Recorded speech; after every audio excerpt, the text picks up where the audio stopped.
The night Ethan first noticed the pattern, the millionaire was coughing again, soft, controlled coughs that sounded practiced, like lines repeated too many times. Everyone else in the penthouse believed the illness was winning, but Ethan, wiping fingerprints from a glass table that cost more than his car, felt a strange certainty settle in his chest. This sickness wasn't trying to kill the man in the bed. It was trying to hide something. And if Ethan walked away now, the truth might die quietly with the man everyone thought was already fading. Ethan Miller was invisible by design. A single dad with tired eyes and a gentle voice, he worked nights as a cleaner so he could walk his 8-year-old son, Noah, to school every morning. The billionaire, Victor Hale, barely acknowledged him beyond a nod or a request spoken through clenched teeth. Victor was a legend in the city, steel empire, glass towers, magazine covers, now reduced to a pale figure wrapped in blankets, watched constantly by private doctors who whispered outside the room and charged more per visit than Ethan made in a month. Victor was always sick.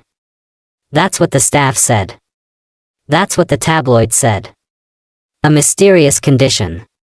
Chronic fatigue, unexplained pain, episodes that left him trembling and breathless. Tests came back unclear. Treatments failed. The narrative was simple. Even money couldn't save him, but Ethan noticed small things. The trash bins were emptied every night, and Ethan learned the weight of bottles, the shape of pill packets. He noticed that Victor's worst episodes happened after visits from the same people. He noticed the way Victor's hands steadied when he thought no one was watching.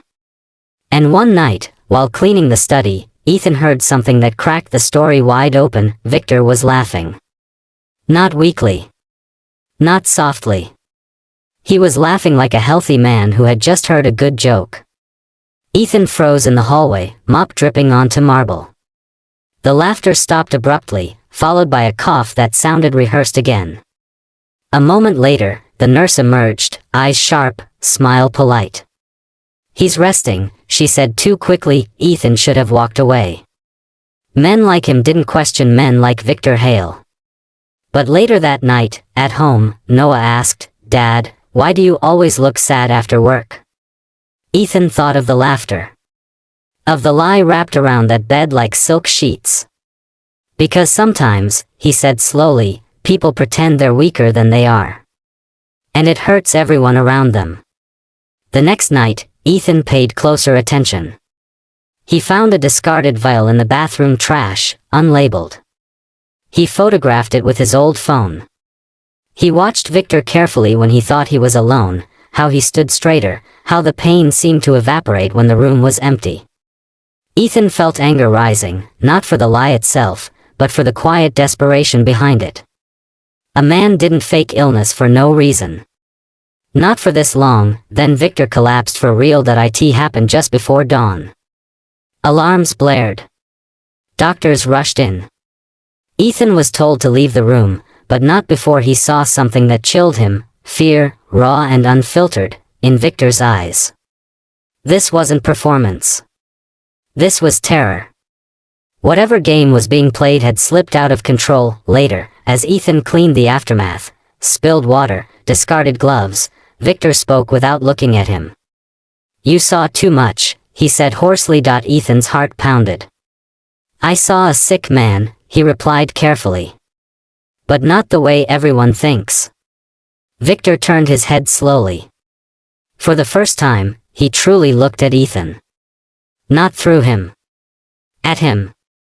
"If I tell you the truth," Victor said, "will you promise not to walk away?" Ethan thought of Noah. Of honesty. Of the weight of secrets.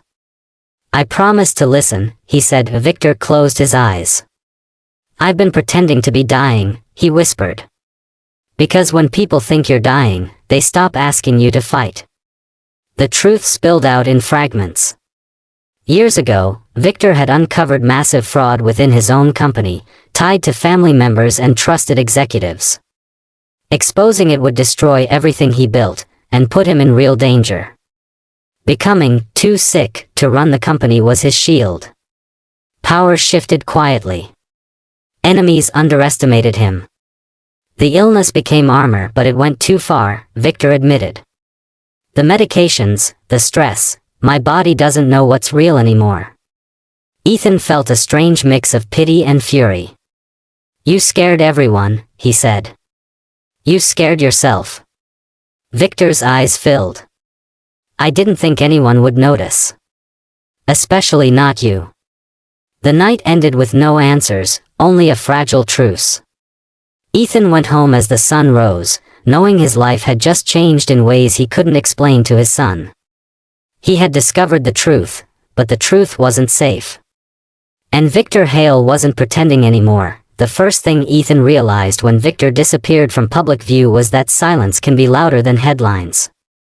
No updates. No hospital statements.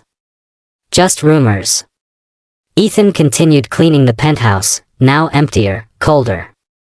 He expected guards to escort him out one night, expected consequences for knowing too much. Instead, Victor summoned him again. This time, Victor was sitting up, alert, no blankets, no machines. I'm done hiding, he said before Ethan could speak. But I don't know how to come back without destroying everything. Ethan swallowed. You don't come back as a myth, he said.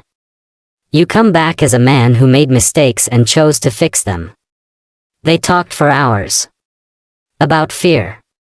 About responsibility. About Noah, and how Ethan worked 2 jobs and still felt like he was failing. Victor listened like a man starving for something real.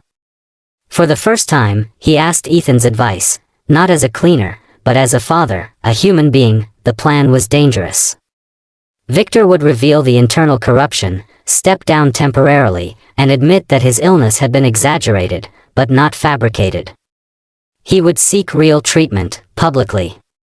The truth would cost him reputation, money, trust. But it would save lives inside his company and, possibly, his own. The day Victor spoke publicly, Ethan watched from a small television in the staff room. Victor's voice shook, not from weakness, but from honesty. The world reacted predictably: shock, anger, ridicule. Shares dropped. Friends vanished. But something unexpected happened too. Messages poured in. Employees thanked him. Patients with real invisible illnesses said his confession made them feel seen instead of doubted. Weeks later, Victor walked into the penthouse without assistance. Healthier. Lighter. He found Ethan cleaning the same glass table where it had all begun. I owe you my life, Victor said quietly. Ethan shook his head. You owe your life to the truth. Victor smiled. And to someone who refused to look away. Ethan was offered a management role. Then a scholarship fund for Noah. Then something more meaningful: respect. But the greatest change wasn't the money or the title. It was watching his son meet Victor one afternoon, seeing 2 very different men connected by a choice to be honest. That night, as Ethan tucked Noah into bed, his son asked, "Did you fix the sick man, Dad?" Ethan kissed his forehead. No, he said gently. He fixed himself. I just helped him stop pretending.